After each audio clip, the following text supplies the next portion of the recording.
This is Lauren Parker for Expert Village, and our board is finished etching, so I'm going to just lift the corner of it out of the acid bath here with my plastic fork, and you can see all of the copper has been removed except where I've written with Sharpie or I've transferred that pattern.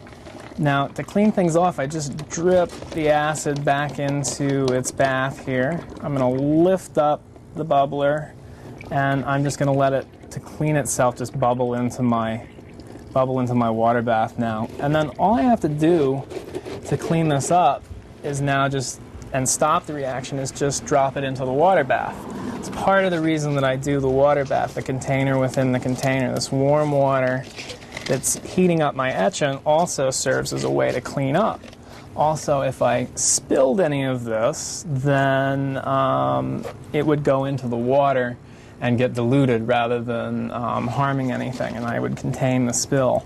So now I put the lid back on this, and I can just keep this for the next circuit board that I want to do.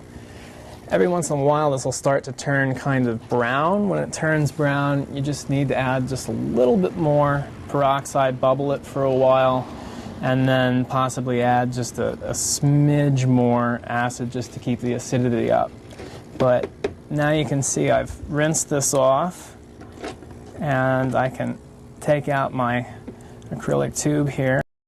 Now have our pattern removed.